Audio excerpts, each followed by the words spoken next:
माननीय अध्यक्ष महोदय, जो माननीय सदस्य विक्रम जी और त्रिलोक जम्वाल जी ने और रंजीत जी ने तो पहले कह भी दिया,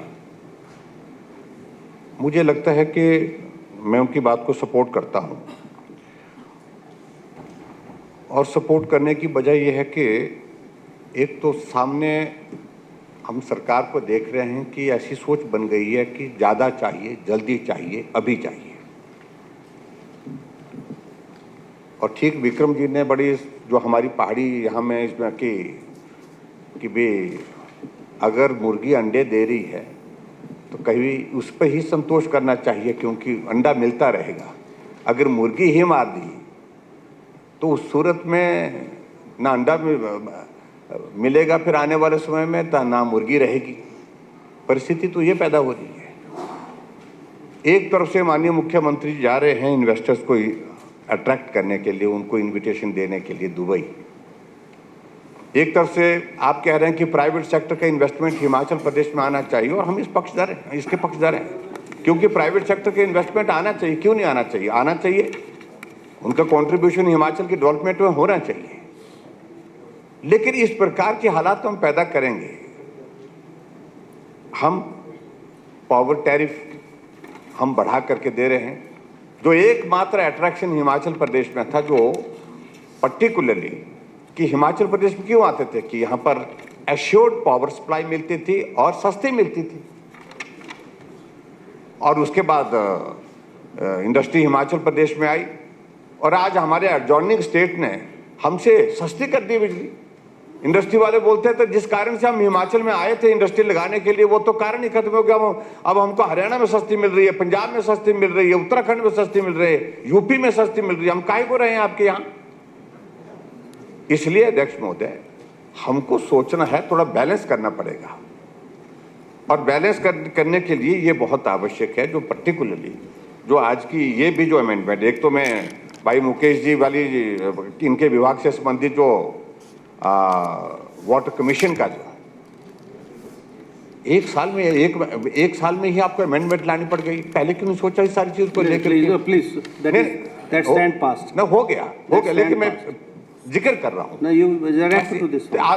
जो चीज जल्दबाजी में की जाती है अध्यक्ष महोदय, मेरा कहने का मतलब है बिना सोचे की जाती है, बिना विचारे की जाती है, उसके इम्पैक्ट ये होते हैं। 6 महीने के बाद अमेंडमेंट लानी पड़ती है, 4 महीने के बाद अमेंडमेंट लानी पड़ती है। और जो अभी अमेंडमेंट इसमें जो लाने का जो प्रयत्न किया है, इसमें सबसे इंपॉर्टेंट पार्ट ये है, अल्टीमेटली इसका बोझ किस पर पड़ेगा? बोझ पड़ेगा जो रेत खरीदने वाला होगा, वो गरीब आदमी भी होगा, जो बजरा खरीदने वाला होगा। डेवलपमेंट के हमारे प्रोजेक्ट्स वो सारे के सारे जो है, जब रेत बजरी आपकी महंगी हो जाएगी तो स्वाभाविक रूप से उसमें उसका इम्पैक्ट होगा। इसलिए मेरा ये कहने का मतलब है, जो जितनी कर की है, अगर 5% रखा हुआ लीज इस पर, तो उस पर उसको बढ़ाने की आवश्यकता नहीं है।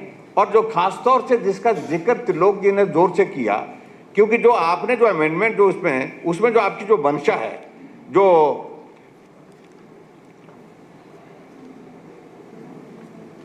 आपने जो आपका मेन जो ऑब्जेक्टिव आपका है, वो ऑब्जेक्टिव में, उस ऑब्जेक्टिव में आपने जिक्र किया है कि जो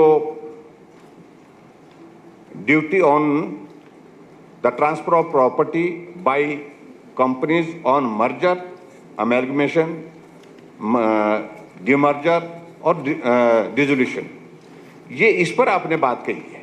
ये परिस्थितियां तो उस स्थिति में होती है जब कंपनी डूब गई होती है, उसके पास कुछ होता नहीं है।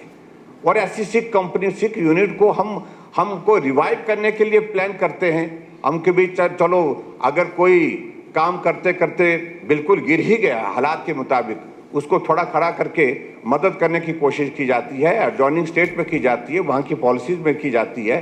तो हम क्या उसको बिल्कुल ही मार देना चाहते हैं? और उसमें आप 8% का जो आप वो लगा रहे हैं उसमें स्टैंप ड्यूटी, तो 8% के साथ एक तो ऐसे ही मरा हुआ है, और ऊपर से आप 8% और उन पर लगाएंगे तो बिल्कुल ही मर जाएगा। तो इसको थोड़ा जेन्युइननेस के साथ देखने की आवश्यकता है। मेरे कहने का अभिप्राय ये है, हम इस बात से सहमत हैं कि मुख्यमंत्री के दिमाग में ये की बात पड़ी है कि हिमाचल प्रदेश में 4 साल में पूरे देश का कौन सा ये राज्य बनाएंगे, यानी कि सबसे संपन्न राज्य। अब हम इस बात को समझ नहीं, ये जादू की छड़ी कैसे करेंगे, कैसे कैसे घुमाएंगे आपके भाई, 4 साल में हो जाएगी। 1 साल में तो 12,000 करोड़ रुपए ऋण ले चुके हैं आप, और 4 साल में कितना ऋण होगा आप परिस्थिति को समझते हैं। आप कल ही कह रहे थे, परसों कह रहे थे कि 23 करोड़ रुपए हिमाचल प्रदेश में कुल बचा है, मात्र कुल बचा है।